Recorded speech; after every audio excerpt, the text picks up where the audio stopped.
글로벌 증시 마감 시황 전해드리겠습니다. 중요한 이벤트들을 앞두고 유럽에서는 방향성이 정확하게 나오지 않았고요. 그런 가운데 오히려 중간 선거를 앞으로에 대한 긍정적인 포인트로 잡아가면서 올라간 미국 증시가 있겠습니다. 우선은 3대 지수 종가부터 체크를 해보겠습니다. 자, 이날 다우지수가 상대적으로 좀 강한 모습이었습니다. 32,800선에 안착하면서 1.3% 올라갔고요. S&P 500 지수가 0.9%, 그리고 기술주 중심의 나스닥 지수는 이 테슬라의 하락이 조금 오게 튀었습니다. 그런 가운데 0.8% 상승의 종가를 형성했습니다.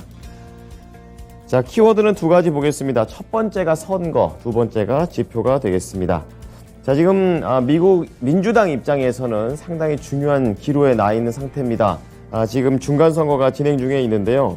시장에서는 역사상 이 현 집권당, 민주당 자체가 중간선거를 이긴 적이 없기 때문에 야당의 승리, 그러니까 공화당의 승리를 조심스럽게 예측하고 있는 현재 분위기입니다. 지금 상원에서는 8자리를 갖고 경합을 벌이면서 박빙을 벌이고 있고요. 하원에서는 과반수를 이제는 민주당이 아니라 야당인 공화당이 장악할 것으로 시장에서는 내다보고 있습니다. 이 선거 이후에 미국 정부의 재정 정책에도 이제 변화가 있을 것으로 보고 있는데요. 여기에 더해서 미국의 IRA 법안, 인프라와 관련된 인플레이션 감축법과 관련해서도 이제는 공화당이 더 많아지는 만큼 법안 통과, 수정에 대해서 난항이 예상되고 있다라고 얘기가 나오고 있습니다. 그래서 실제로 미국장에서도 전기차, 태양광, 거기에다가 신재생까지 모두 다 지금 약세 흐름을 보여줬고요. 반면에 좋은 점은 이러한 불확실성 덕분에 이 달러가 약세가 된다라는 것입니다. 역사상으로 평균 3.4%씩 밀린다고 하는데요. 이로 인해서 아까 다우지수가 잘 갔던 것을 보셨을 겁니다. 경기 민감주, 그리고 IT, 이 기술 섹터들이 유리한 흐름을 잡아갔습니다. 자, 그런 가운데 미국의 소비자 물가 지수가 곧 발표가 될 예정입니다. 이번에 물가 보고서에서 인플레이션 압력이 얼마나 낮아졌는지, 그로 인해서 12월 FOMC 때 과연 금리 인상폭을 조금이라도 낮춰질지 시장의 기대치가 모이고 있는 그런 상황입니다. 앞서 최종금리 자체가 예전 예상보다도 더 높게 올라가게 발표가 되면서 우려를 키웠던 만큼 그만큼 중요한 그런 이벤트로 앞두고 있는 상황이고요. 이와 관련해서 샌프란시스코 연은 보고서에 따르면 연준이 앞으로 그리 강한 긴축을 할 필요는 없어 보인다라는 보고서가 나왔습니다. 그렇게 되면서 덩달아 금리 인상에 대한 부담감을 줄여줬던 하루가 되겠습니다. 자, 지금 나오고 있는 것은 섹터의 흐름이 됩니다. 섹터 평균 0.9%. 상승한 섹터들이 더 많았고, 어제 대비해서는 이제 하락했던 섹터가 나오기는 했지만, 그래도 긍정적인 모습이었습니다. 상위권의 서비스, 그리고 IT가 포함이 되어 있습니다. 그만큼 기술주의 분위기가 좋은 하루였었고요. 유틸리티가 가장 많이 밀렸습니다. 저기에는 이제 전기 에너지, 그리고 신재생과 관련된 부분들도 포함되어 있기 때문에 약세 흐름을 보여줬습니다. 그리고 임의 소비재, 이런 부동산 쪽이 약간 중립 정도 나올 수 있었던 것은 다른 게 다 가도 결국에 테슬라가 하락하게 되면서 섹터 자체의 상승폭을 줄여버렸습니다. 자, 이어서 종목별 흐름으로 넘어가 보겠습니다.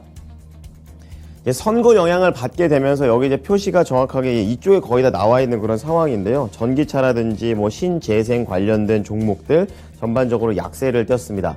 자, 그런 가운데 IT부터 좀 체크를 해보게 되면요. 이날 혼조 흐름을 보였습니다. 마이크로소프트하고 구글, 그리고 개별적인 소식이 있었던 메타 플랫폼스는 강하게 상승을 한 반면에 우려가 좀 있는 애플, 그리고 아마존, 그리고 테슬라까지 개별적인 악재가 있는 종목들은 약간은 부진한 흐름을 보여줬던 게 오늘 시장의 분위기라고 볼 수가 있겠는데요. 우선은 시가총액 1위 애플부터 체크를 해보겠습니다. 애플이 0.39% 오르는 데 그쳤습니다. 어제도 그랬지만 이제 중국의 폭스콘에서 지금 봉쇄, 코로나와 관련해서 봉쇄 움직임이 계속 되고 있기 때문에 애플의 아이폰에 대한 생산량이 감축될 것이다 라는 그런 전망이 나오고 있습니다. 그러한 악재 속에서 계속해서 약한 흐름을 보여줬던 그런 내용이고요. 거기에 더해서 뱅크 오브 아메리카 쪽에서는 이러한 내용들을 가지고 목표 주가까지 하향 조정했습니다. 그러면서 이날 애플은 다른 종목 갈 때 못 가는 그런 흐름을 보였습니다. 그리고 이날 IT 종목 중에서 가장 잘 갔던 것이 나오고 있을 텐데요. 대대적인 구조조정에 들어간다라는 내용에 따라서 구조조정을 지금 시장에서는 좋게 해석을 했습니다. 그만큼 이 몸집을 다이어트 한다라는 쪽으로 해석을 한 것이고요. 그리고 테슬라 같은 경우에는 이제 추가 하락으로 더 나왔네요. 5% 이상 하락을 한 상황입니다. 트위터 인수 얘기가 있은 이후부터 계속해서 감원 얘기가 나오고 그러다 보니까 그러한 후폭풍에 휩싸여 있는 테슬라가 되겠습니다. 계속해서 이 중국에 대한 우려도 좀 겹치고 있는데요. 중국 공장에서 차량 인도 대수가 또 하나의 악재로서 작용을 했습니다. 자, 그런 가운데 헬스케어 좀 체크를 해 보겠습니다. 종목들이 대부분 이제 견조한 흐름을 보여줬고요. 이제 그런 가운데 보험 쪽에서는 시그나, 그리고 월그린 부츠 얼라이언스, 약국 쪽에서 인수합병 소식이 나오게 되면서 다른 종목 대비 좀 더 긍정적으로 움직이는 흐름이었었고요. 그리고 신약 쪽에서는 이제 백신으로 잘 알려져 있는 바이오엔테크가 전반적인 수익은 줄었지만 그 세부적으로 백신에 대한 수익이 늘어나고 있다라는 것을 긍정적으로 작용을 했고, 덩달아서 이제 모더나도 동반해서 3.5% 상승을 하는 흐름이었습니다. 자, 그런 가운데 리오프닝과 관련된 종목들은 전반적인 약세를 띄었습니다. 지금 여행 예약과 관련된 종목들, 그리고 크루즈 관련된 종목들이 하락세가 컸었는데요. 아무래도 중국이 계속해서 봉쇄 움직임을 내고 있다는 것이 악재가 되면서 이날 부킹닷컴이 2%, 그리고 카니발 코퍼레이션 크루즈죠, 2.6%, 로얄 크루즈 라인, 로얄 캐리비안 크루즈 라인이 4.9% 하락을 하는 흐름이었습니다. 그리고 여기에는 이제 이쪽에 거의 다 포함되어 있는 부분이 되겠는데요. 공화당과 관련해서 의회가 장악되게 된다면 신재생과 관련된 지출을 줄이는 것을 주장을 하고 있는 게 공화당이기 때문에 관련된 종목들이 다 내려갔습니다. 넥스테라 에너지가 1.9%, 듀크 에너지도 1.4%, 태양광과 관련해서는 퍼스트 솔라 4.1%로 가장 많이 밀렸고요. 솔라엣지 테크놀로지스, 인페이지 에너지 모두 다 4%의 하락률을 보였습니다. 거기에 더해서 이제 테슬라와는 약간은 별개의 문제로 리비안과 니콜라 역시 신재생 전기차라는 측면에서 2%, 3% 하락하면서 거래를 마쳤습니다. 자, 오늘의 특징주는 첫 번째 테슬라 조금 더 자세하게 보겠습니다. 지금 연일 이제 급락을 하게 되면서 $200 밑으로 내려와 있는 그런 상황이 되겠는데요. 17개월 만에 처음 있는 일이라고 합니다. 장중에 5.5% 이상 급락을 했다가 52주 신저가를 기록하기도 했었던 테슬라의 수모의 날이기도 합니다. 지금 머스크가 트위터를 인수한 이후 지금 테슬라의 주가는 12%가량 급락을 한 그런 내용이 되겠는데요.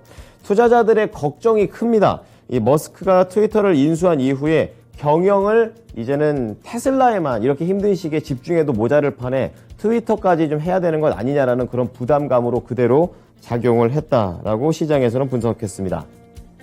자, 첫 번째 테슬라 봤고요. 두 번째는 메타 플랫폼스 체크해 보겠습니다. 어제도 이제 감원에 대한 소식을 트위터로 말씀을 드렸었는데, 지금 간밤에는 메타 플랫폼스에서도 대규모 감원을 예정하고 있기 때문에 이러한 부분들을 그대로 반영을 하고 있습니다. 이르면 현지 시간으로 내일 발표될 것으로 보고 있고요. 감원 규모가 수천 명이 될 것이다 라고 월스트리트 저널 쪽에서 보도를 했습니다. 실제로 이번 감원이 이루어지게 되면 메타 플랫폼스 역사상 최초의 대규모 감원이 될 것으로 보고 있고요. 지금 월스트리트 저널을 포함한 외신들은 이번 대형 IT 기업이 1년 동안 감원한 인원수로 따지게 되면 사상 최대 규모가 될 것이다 라고 얘기했습니다. 하지만 시장에서는 어려운 그런 시장에서 몸집을 줄인다는 쪽으로 긍정적으로 봤습니다. 안 그래도 최근에 신사업을 한다는 것도 안 좋게 지금 받아들이고 있는 그런 상황이죠. 그렇다 보니까 메타 플랫폼스는 최근에 한번 급락을 한 이후에 거의 연저점 수준에서 좀 움직이고 있는 그런 상황이고요. 간밤에 그나마 고개를 이렇게 6.3% 올라가게 되면서 $96 선에 거래를 마쳤습니다. 자, 이어서 유럽으로 넘어가 보겠습니다. 중요한 이벤트들, 앞서서 말했던 중간선거, 거기에다가 미국의 인플레이션이 얼마나 완화됐는지에 대한 지표를 바라보게 되면서 뚜렷한 방향성이 나오지는 않는 내용이었습니다. 이날 독일 닥스 지수가 0.5%의 상승에 그쳤고요. 야크 지수는 거의 강보합 수준입니다. 포인트로 따졌을 때 0.17포인트, 장중 내내 방향성을 잡지 못했었고요. 마지막으로 영국은 0.4% 밀리게 되면서 조금 더 시장의 방향성이 잡히기까지 투자자들은 신중하게 움직였습니다. 자, 마지막으로 상품 시장 보겠습니다. 유가부터 볼 텐데요. 90달러 넘기고 난 다음에 그 밑으로 떨어지지 않았지만 그래도 약세로 장을 마쳤습니다. 다 중국에 대한 악재가 그래서 계속 유지가 되고 있습니다. 제로 코로나가 유지가 된다는 측면에서 유가가 0.7% 하락을 했고요. 그리고 구리 가격도 중국이 가장 큰 손님이다 보니까 중국 정책에 계속해서 영향을 받습니다. 1.8% 하락을 했고요. 앞서 인플레이션에 대한 그런 부담감, 금리 인상에 대한 부담감이 줄면서 달러 약세가 나와줬고 그 덕분에 금값은 강보합의 움직임을 보였습니다. 마지막으로 10년물 국채금리 수익률, 높은 고용지수가 나오게 되면서 상승을 하게 됐는데요. 여전히 시장에서는 금리에 대해서 화두를 잡게 되면서 금값과 그리고 국채금리 조금은 상승했지만 내용 자체는 엇갈리고 있는 상황입니다. 자, 지금까지 글로벌 시황센터에서 전해드렸습니다.